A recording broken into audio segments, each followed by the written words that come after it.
This is the podcast where you come alive to your own exclusive magic and find strategies to work that magic in the real world in a way that feels authentic and exciting and inspired and lucrative and fun. I'm your coach, Bethany Shipley, and this is the Bethany Shipley Show.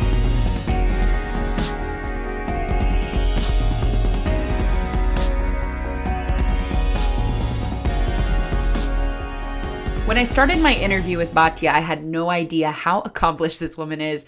She is a doctor in psychology, as well as the founder of the Viktor Frankl Institute of Logotherapy in Israel. This woman has such a long list of accomplishments behind her name, but what impresses me most is how she communicates with such passion and clarity and vision. And you can tell this is a message that she truly believes in. It was one of my favorite interviews I've ever done. I hope you enjoy it. And if you find value in it, then please share and tell a friend who may enjoy it as well. Without further ado, introducing Batya Yanagar. Well, good morning from America and good evening from India. Today we have Batya Yanagar here, who is going to talk to us about logotherapy. And I am so excited about this interview. Batya, thank you for being here. Yes. Hello. Good to be here. Right. I have been working through logotherapy, studying, listening. I listened to you on another podcast and I was just blown away because what Viktor Frankl has done for us is still giving us so much. Here we are. What is it? 40 years later from when he left the earth. Mm-hmm. I don't know the exact date, but I've just been so blown away by what logotherapy is. So maybe you can start us out by just telling us, what is logotherapy? Okay.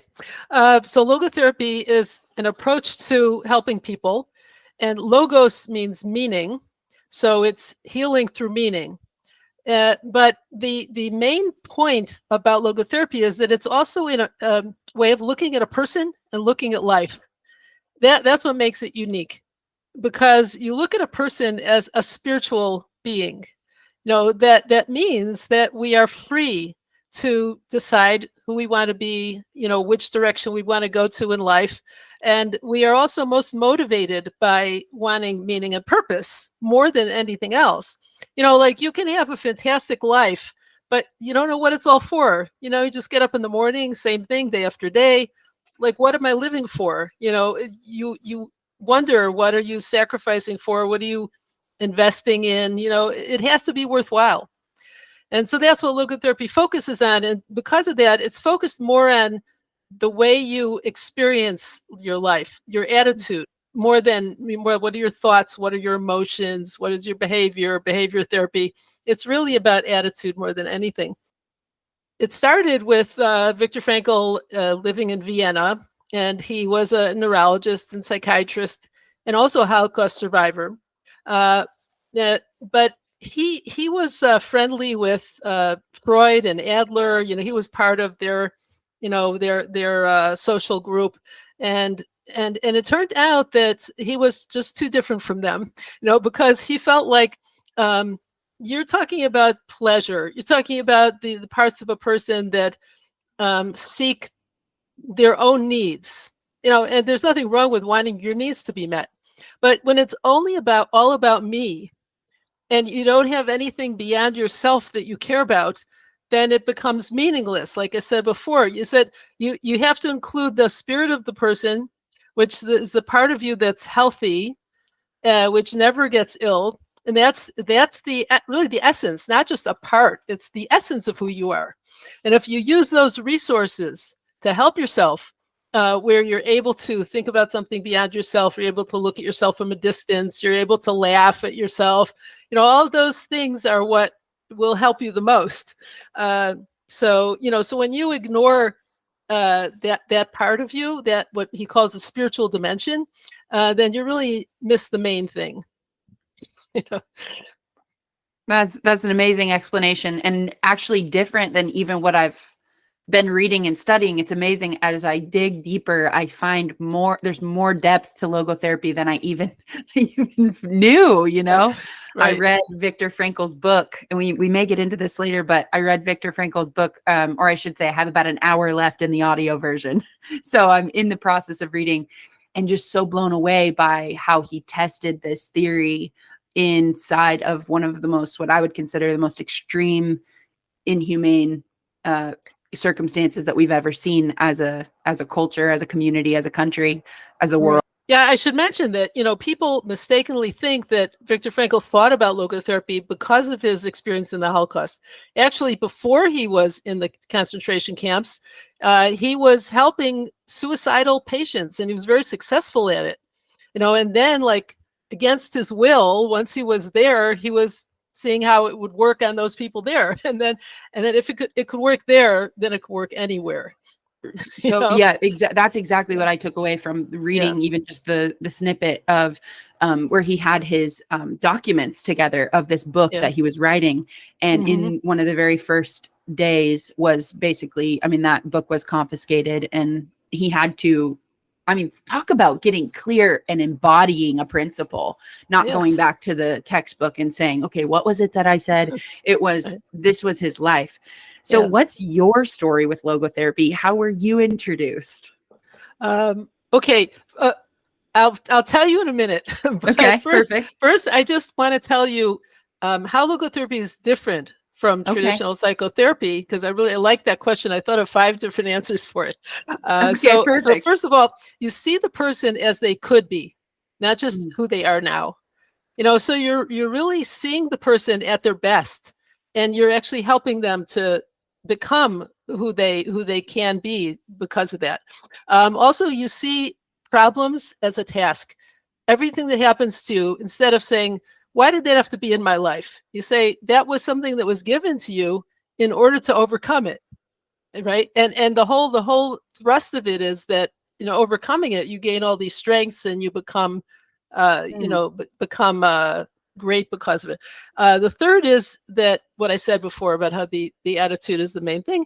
And then the person is not the focus, but the meaning is the focus, right? Because you're looking at what is the meaning of your life? What is unique about all of the circumstances you've been given, and the challenges you've been given, and the destiny you've been given. You've been given everything you need, particularly in order to be who you're supposed to be. So then everything falls away as far as like looking at other people. Other people have their own challenges because they have their own destiny, but yours is different. It's just for you. And logotherapy is Frankl calls it an education to responsibility, because it's teaching you how to respond. It's not this big word, responsibility, like someone is pushing all this these obligations on you. It's really that you have the ability to encounter someone else or something else that's happening and respond to it. So you're engaged with life. You're involved. You're not just an observer of your life. You're a participant of your life. Okay, so what's my story? Okay, I was a social worker, trying to find my way and trying to figure out who I want to be in my work life, and and how I want to develop myself. And I was looking for an approach that would really speak to me.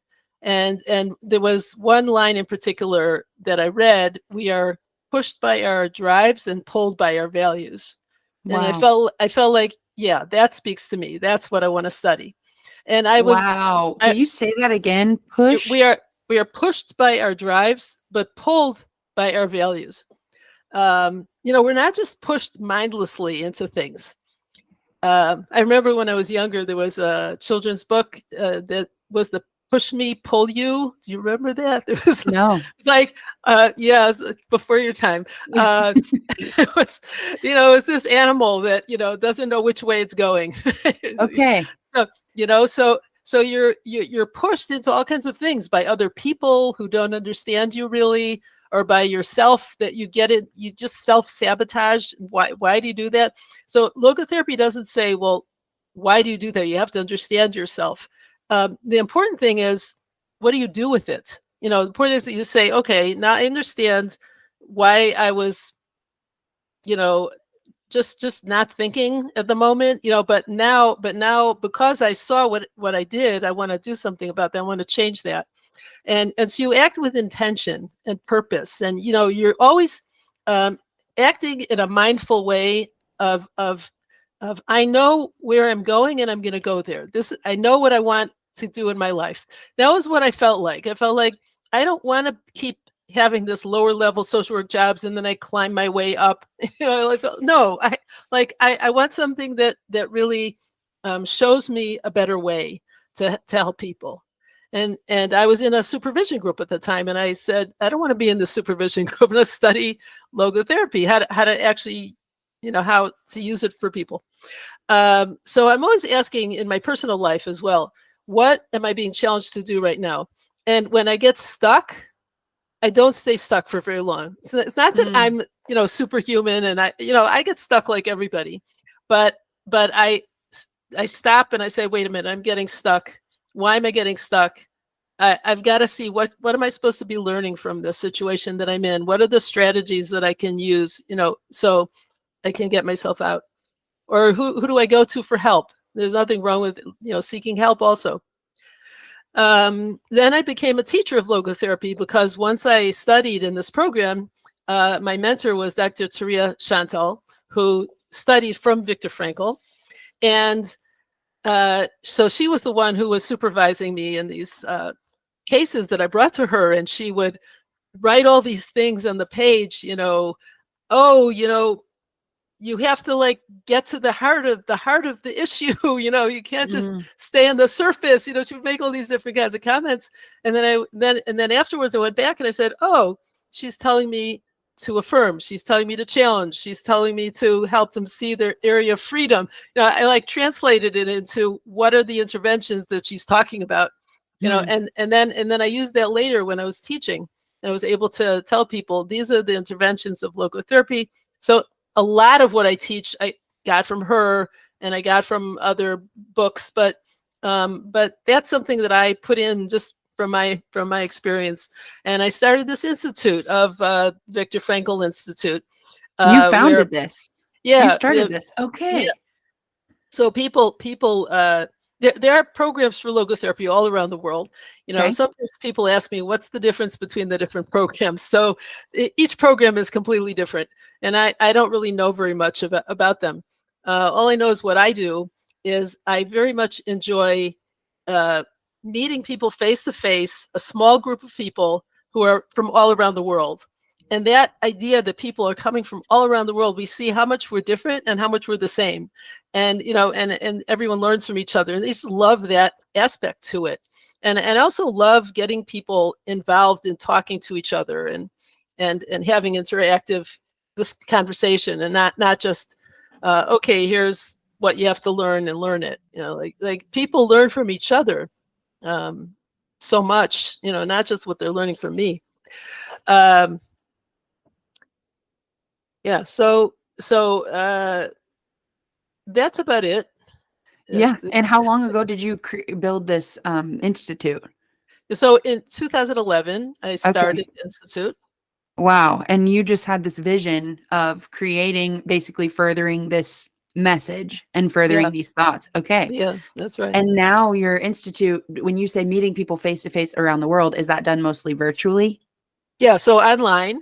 Okay. I mean, it's not going to be face to face because people are, but one person is in India and in Switzerland and South Africa, they're all over the place.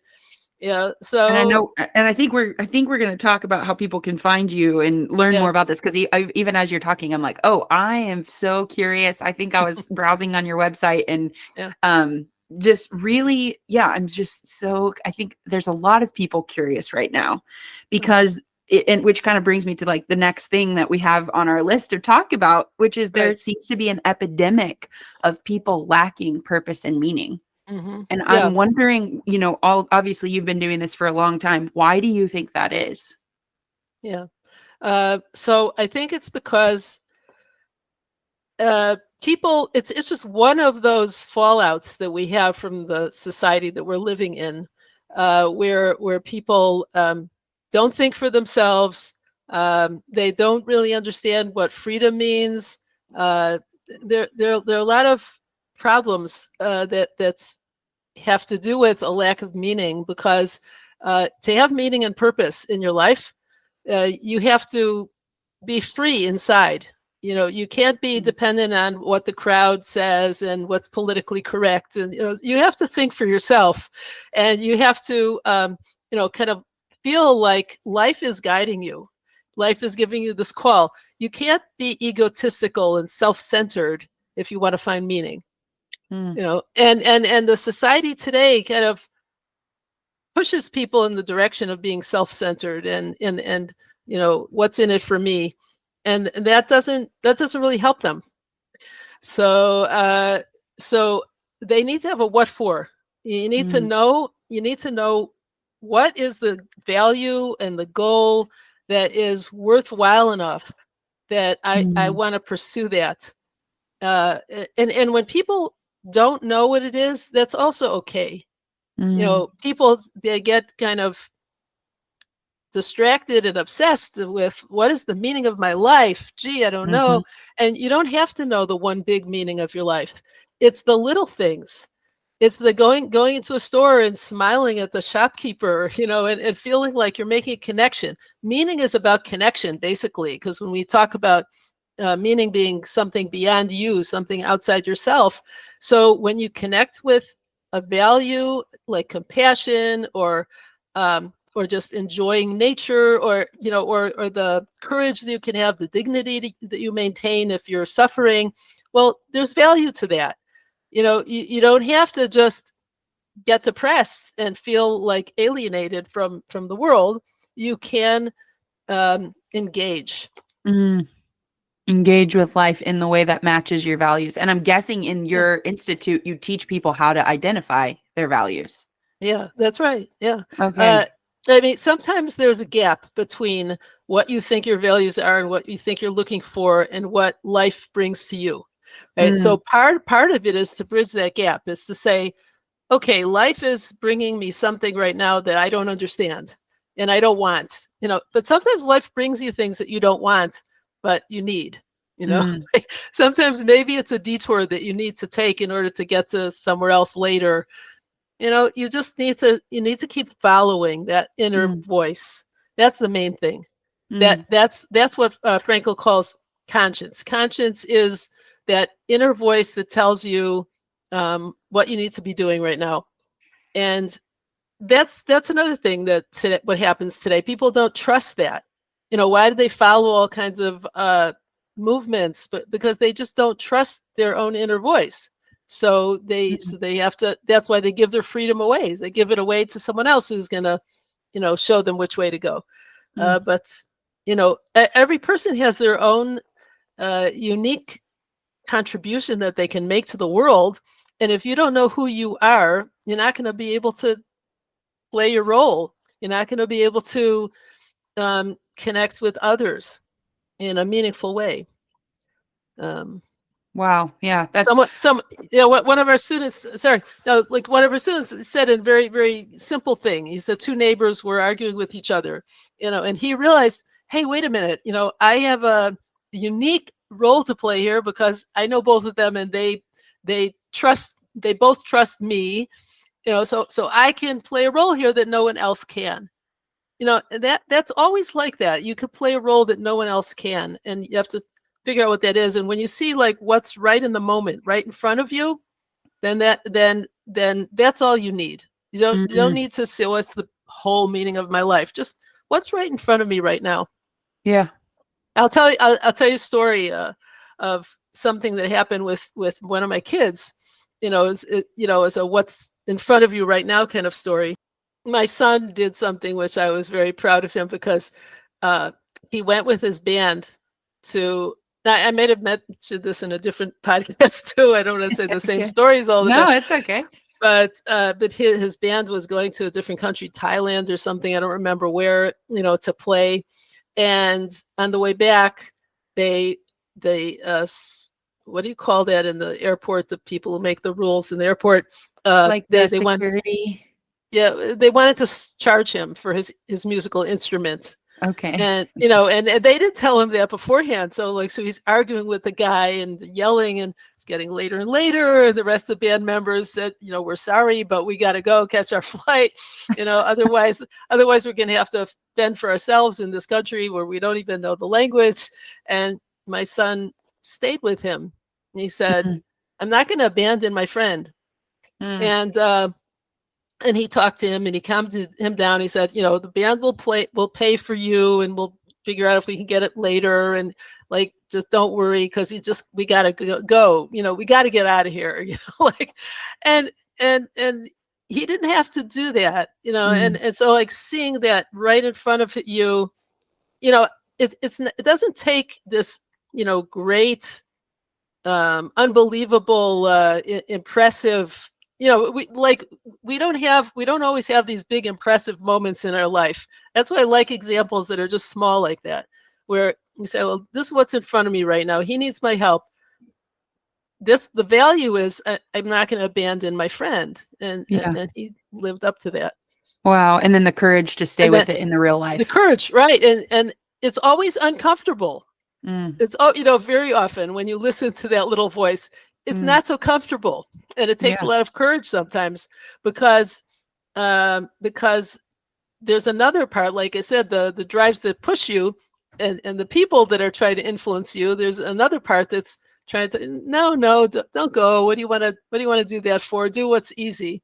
And maybe that's another thing that happens today in today's world, that people just want to do what's easy, and takes a lot of courage. That's a great story, and so applicable to our life, because there are those times for all of us every day, and it's not something your son was going out seeking a meaning or purpose necessarily in the airport. Yet it was right in front of him. Yeah. Just as my kids, I have 3 kids homesick today. I have 4 kids. 1 kid went to school, and it's like that. The value of my in motherhood, a value that I have is compassion, and so being available for them after we finish this interview is going to be my highest, meaning for today. So exactly. Exactly. It's like wherever you are at the moment, then that's all that's important right now. Yeah. What do you say for people who have a disconnect between, let's say, planning ahead of time? Like as a mom, I plan ahead of time to have a lot of margin in my life with being able to work and record and produce. I have a lot of vision and ideas. There are some people that don't think ahead like that. So what they find up front and up close every day isn't necessarily in balance with their long-term vision. Is that part of logotherapy too? Right. Yeah. So logotherapy says that you have to be in the moment, but that moment is made up of the past and the future as well. It's not as if there's a moment so we're going to forget about everything else. It's that you plan, but then you have the humility to understand that sometimes life will sometimes life will show you, no, not that way, this way, that way. You that takes humility. Yeah. And maybe that's also something that's missing today.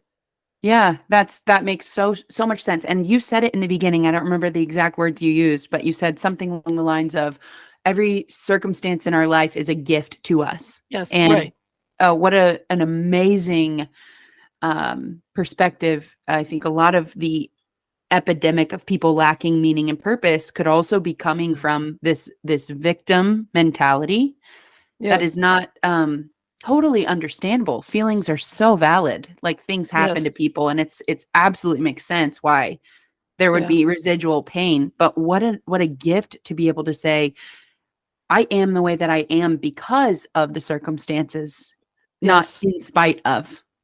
Yeah. So exactly.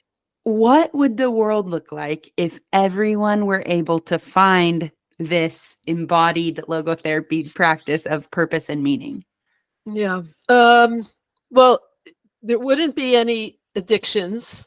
People would all really be thinking about each other and what's best for everyone. Doesn't mean you don't think about what you need, but you see yourself as part of a greater whole. And so you're able to see the whole picture at once, and you see what everyone needs. And if everybody is doing that, if everybody's seeing what everybody else needs, then everybody is going to live very harmoniously together, right?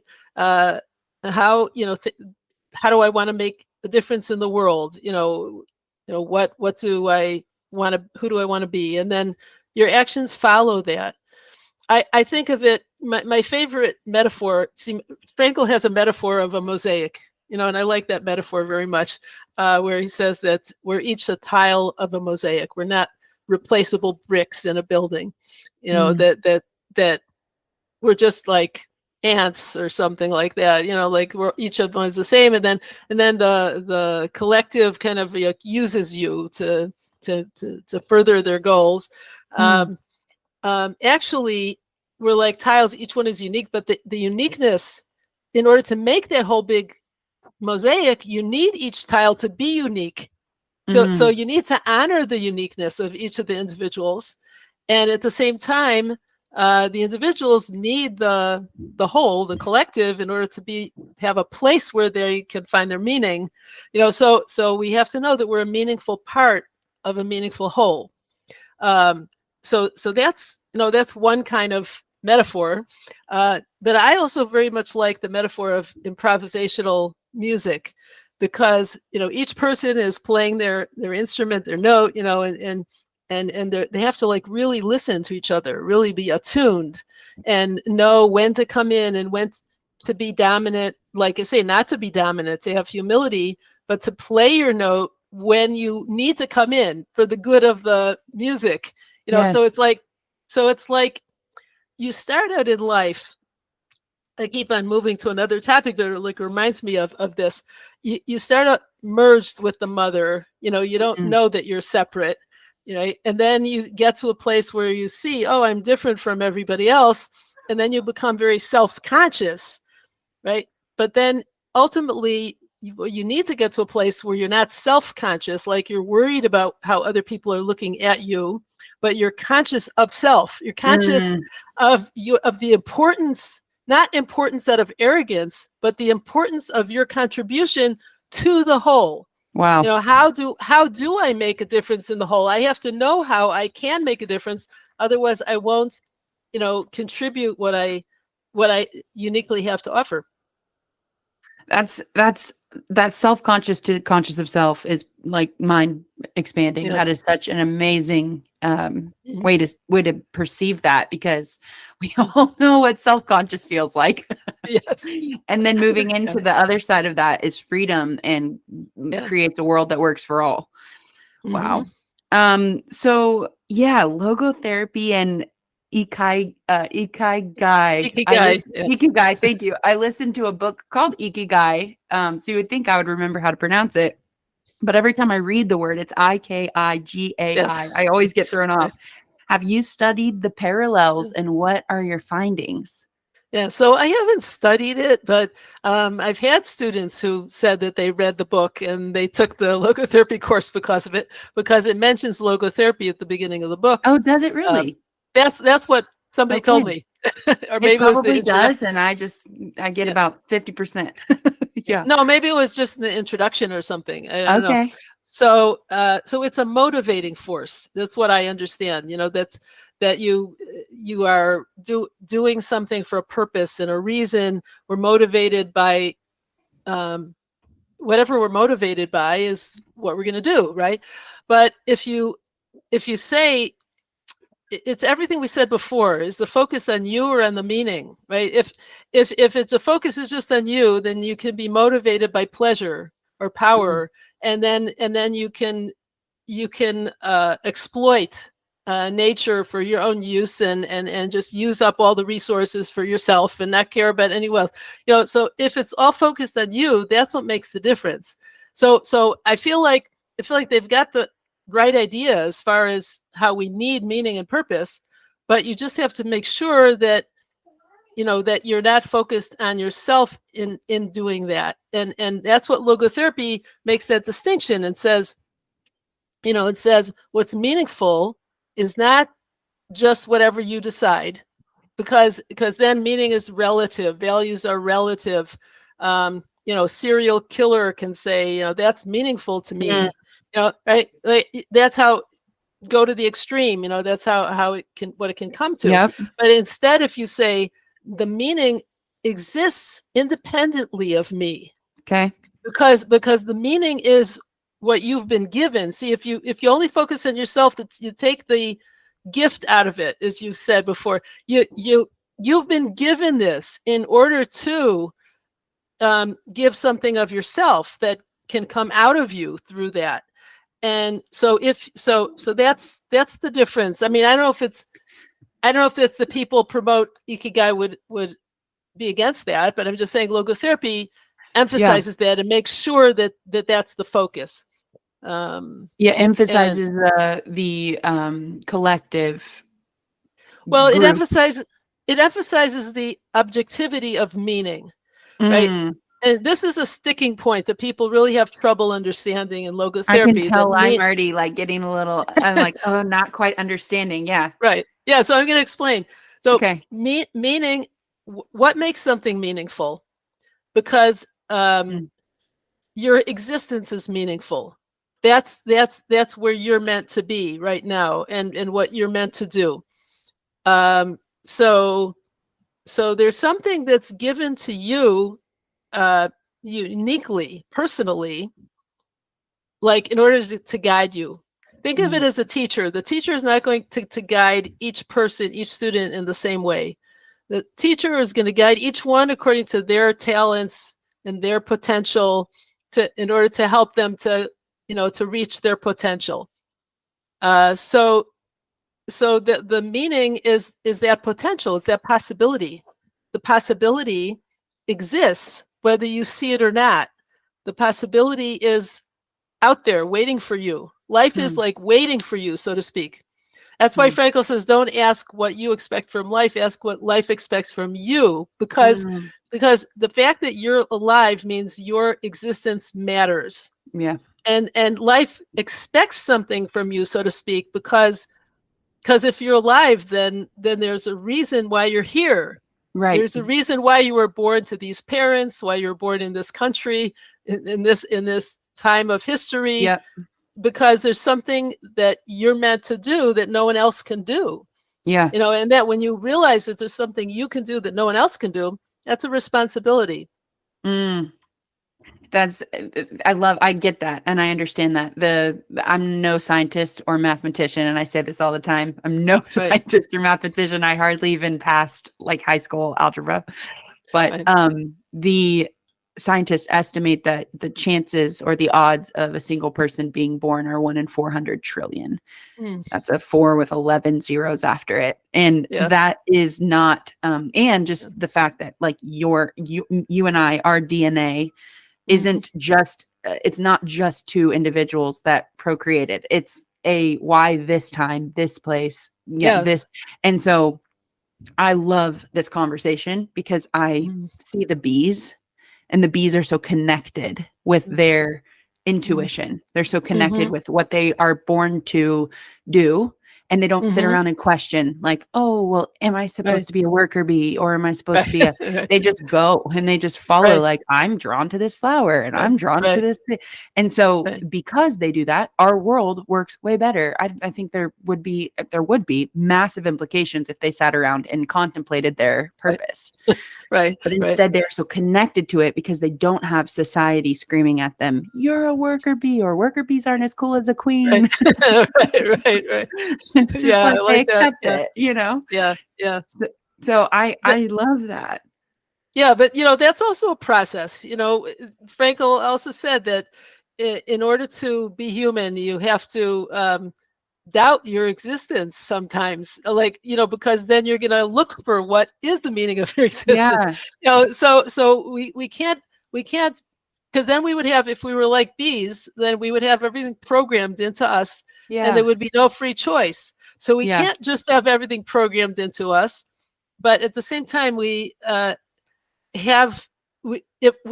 key is to be able to see all those things that don't allow us to do things the right way, like how is it challenging me, and how am I Mm. How am I going to get to a place where I say, oh yes, of course I have to do that. Of course I have to follow uh, the kind of the DNA spiritual instructions that I've been given, but it has to be a choice also.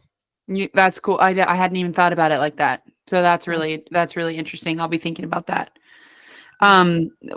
How does meaning and purpose facilitate hope? Okay, so this is a short answer. Okay. When you think about what you are needed for, you stop being so needy. Wow. Okay. When you think about what you are needed for, you stop being so needy. Yeah. Wow. Wow. It's a short answer and yet could be a book. Right. I'm like letting the dust settle on me with that Okay. because yeah, wow, that's insightful. Mm. How Yeah, does go ahead. I like these kind of games that Frankel played with words and sentences. Like you said, don't ask what you expect from life, but life expects from you. So I try to do the same Yeah, I thing. try to embody that. Yeah. Well, you nailed it there. How does one find meaning and purpose in normal, everyday, I'm doing the dishes, I'm doing the Yes. Right. laundry, like all Right. the things Yeah. like normal? So right. So everything you do, you say to yourself, what is the meaning of the moment? Like all you really have in life is this moment. And when you ask yourself why, when you always ask yourself why, what for? I'm doing the dishes so that uh, the food will be clean and and we will to eat in a sterile kind of plates and silverware and we don't have to start searching for something dirty to wash it before you can eat. Yep. And and your kids will learn order, which they'll take with them for the rest of their lives. So everything that you can think about, like what is this for? What am I doing this for? Then you're infusing that action with values instead of just Mhm. a rote kind of activity. And do you think that enjoyment is it is a it's not a prerequisite, but just like a byproduct of that? Yeah, I mean, you need to make sure that you have enjoyment in your life. You need to do things. That's why I make sure that I have music in my life because I love music. I Mm, love playing piano and playing drums. Uh, but there are things that I have to do that I don't necessarily want to do also, mm, and even those things um, I have to know myself. mm, You have to know yourself and you have to know the situation that's in front of you and you have to know the relationship between yourself and the situation. mhm, And so if I'm very aware of my feelings and I say, you know what, I'm tired right now, I can't do the dishes, I'll just today I have to do them in the morning, I'll do them tomorrow when I wake up, or I say, no, I really want to do them tonight because when I wake up, I want to start with a you know right foot, start off fresh. So you have to know yourself and be honest with yourself, and know what you need. It's not that you don't look at your needs, but you know what you need in the context of even the things that I get pleasure out of. I've been given that appreciation also. That's also something I've been given, and I mm, and that's why Frankl said there is such a thing as experiential values, where you appreciate nature and music and art and your appreciation of another person. So so all of those things are things um, you want to bring into your life. Everything that's important, right? mm, And then sometimes you have to admit that there are going to be things like tragedy, because mm, nobody can escape that. Nobody can escape guilt, doing the wrong thing sometimes, and death and suffering, and so Frankel says, you can't divide up life and say it's going to be meaningful only when I can mm, do something when I'm enjoying myself. No, you have a choice to say it's going to be meaningful all the time. mm, Everything. You want to squeeze every bit of meaning you can out of life. Wow. I think so often I try to make every experience enjoyable, just like most people. Yeah. And that was really well said. Like, you can't divide life up into enjoyment and not. Yet you can Yeah. find a deeper sense of what we're looking for. And enjoyment really is probably meaning and purpose. Yes. So it's just Yes. at a new depth to Yeah. that's really awesome. Wow. Um, I'm so curious about further training and education. When someone listens to this and they're like, "Oh my gosh, this is exactly what I needed at this time." Where Mhm. do they go for more? What are their options to dive deeper and learn more? Okay, so on the website, themeaningseeker.org, there are courses. The introductory level is, it doesn't have to be an introduction as a stepping stone to more advanced training. It could just be on its own, Okay. personal enrichment, a way of enriching your life. It has 6 weeks. There's 2 hours each meeting, once a week.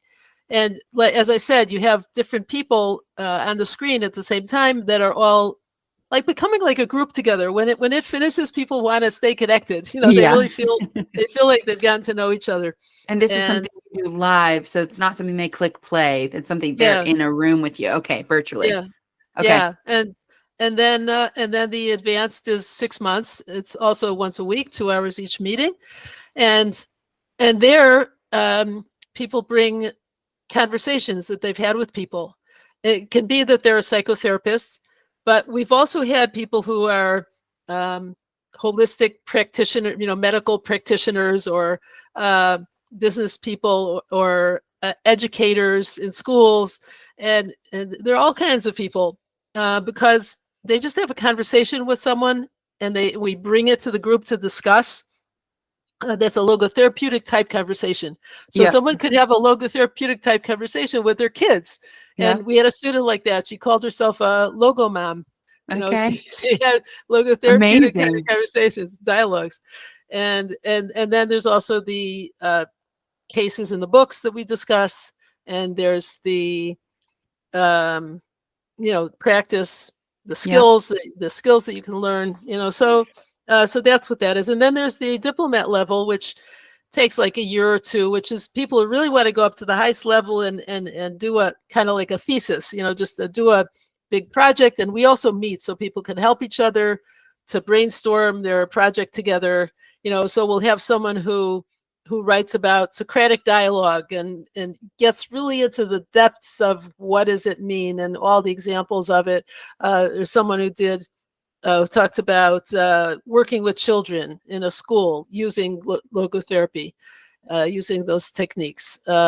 Or somebody talks about a few sessions that they had with their client and how they moved, to a better place. And there's just all kinds of, we even had a Catholic priest from Chile who's still working on he's almost finished with his project because he's writing a Okay. manual for the priests who are under his tutelage.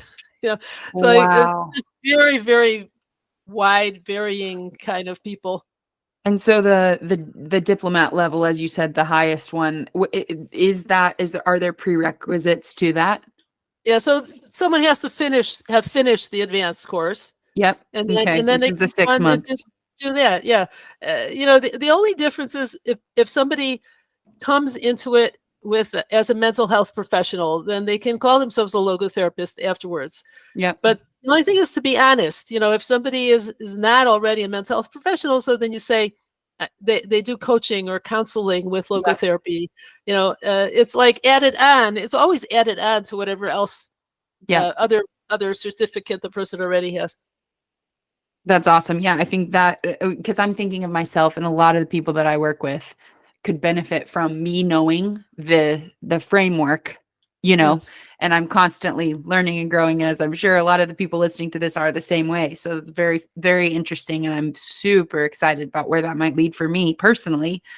Um, if Viktor Frankl were alive today, what do you think he'd want to share?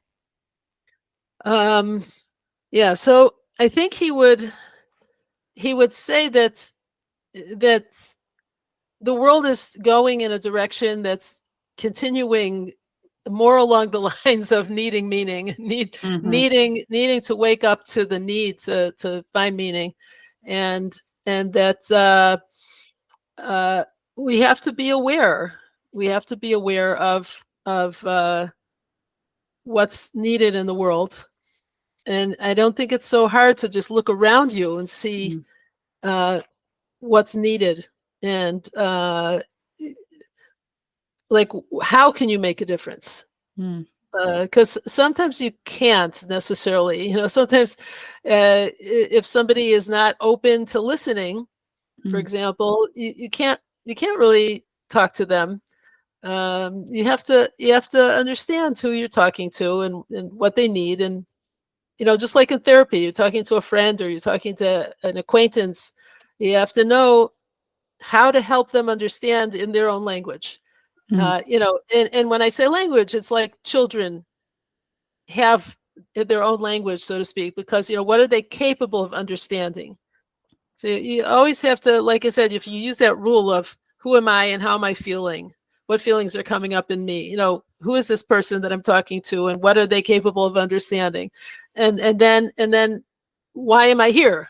That's the Mm. third question. And how can I Mm-hmm. how can I What role do I ex- play here? Yeah. yeah, and how can I explain it to them in a way that they'll understand? Mm. I love it. I am so thankful that you said yes to this. I'm so thankful that you agreed, even though Batia wanted me to let you know that in addition to classes and courses that she has offered through the Institute, you can also book a 15-minute appointment directly with her through the link on her website, which I will also include in the show notes of this episode, completely free of charge.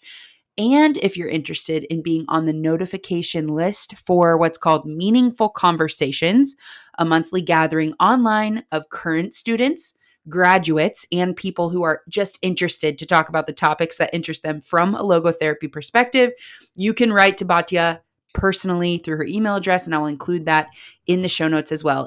And the last thing that I have to share is that Batya has recently started a podcast with a colleague called Meaningful Conversations, and you can listen to those with the link in the show notes. That's it for today, friends. Have a beautiful day and make it matter. Thank you so much for listening to the Bethany Shipley Show. I hope you feel more inspired. I hope you feel more excited, more clear on what your magic is, because you are made of magic. And so all you have to do to make the magic happen is put yourself out there. So get on out there and do your best now, you hear?